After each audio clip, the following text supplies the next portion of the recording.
দক্ষিণ এশিয়ার বিশ্বকাপ সাফ চ্যাম্পিয়নশিপ ৮ বছর পর ফিরতে যাচ্ছে বাংলাদেশে। সেই সাফের অফিসিয়াল লোগো উন্মোচনে লাল সবুজ কোচ থমাস ডুলির সঙ্গে জাতীয় দলের ডিফেন্ডার তপু বর্মন ও মিডফিল্ডার শেখ মুরসালিন ছিলেন সাফের অন্তর্ভুক্ত ৭ দেশের প্রতিনিধিরাও। ভারতীয় হাইকমিশনারও ছিলেন অনুষ্ঠানে।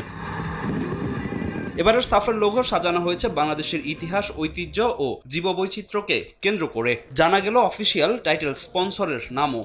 বিশ্বকাপের মাঝে বাংলাদেশের ফুটবল উন্মাদনা দেখেছেন সাফ সাধারণ সম্পাদক পুরুষোত্তম কাট্টেল। সাফও সফলভাবে আয়োজিত হবে বলে প্রত্যাশা তার। বিশ্বকাপে বাংলাদেশের ফুটবল উন্মাদনা দেখেছি।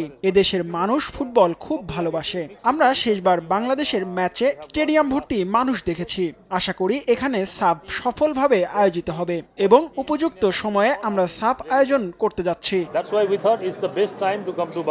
গেল ২৩ বছর ধরে একটি সাফের শিরোপার অপেক্ষায় আছে দেশের ফুটবল ভক্তরা। পরিকল্পনা মাফিক দল খেলতে পারলে দেশের মাটিতেই শিরোপা খরা কাটবে বলে বিশ্বাস লাল সবুজ কোচ ডুলির।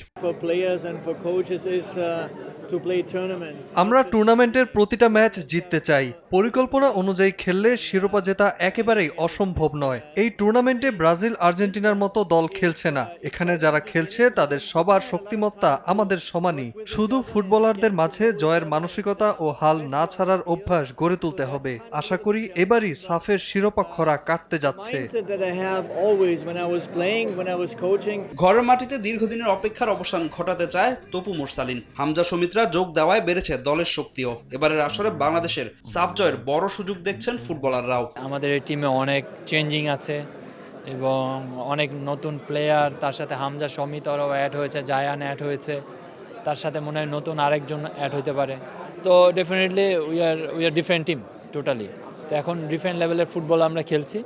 তো আমরা আশা রাখি যে আমরা এবারের সাফটা ভালো করবো এবং ডেফিনেটলি আমরা ম্যাচ 1 থেকে একদম লাস্ট ম্যাচ পর্যন্ত আমাদের পারফরমেন্স থাকবে অন্যরকমের। আমরা খুবই কনফিডেন্ট, আমাদের যে কোনো মূল্যে এবার আমাদের চ্যাম্পিয়ন হইতে হবে। এই প্রত্যাশা নিয়ে হয়তো আমরা খেলবো মাঠে, হয়তো কি আমরা এই প্রত্যাশা নিয়ে মাঠে খেলতে চাই। যে কোনো কিছুর বিনিময়ে আমরা জিততে চাই, আমরা চ্যাম্পিয়ন হতে চাই। আগামী ৪ থেকে ১৭ নভেম্বর ঢাকার জাতীয় স্টেডিয়ামে আয়োজিত হবে সাফ চ্যাম্পিয়নশিপ। এর আগে ভুটানের থিম্পুতে অনুষ্ঠিত হবে ড্র। তবে ফিফার নিষেধাজ্ঞা থাকায় নেপালের অংশগ্রহণ নিয়ে দেখা দিয়েছে শঙ্কা। হিমালয়ের দেশটির জন্য শেষ মুহূর্ত পর্যন্ত অপেক্ষা করবে সাফ।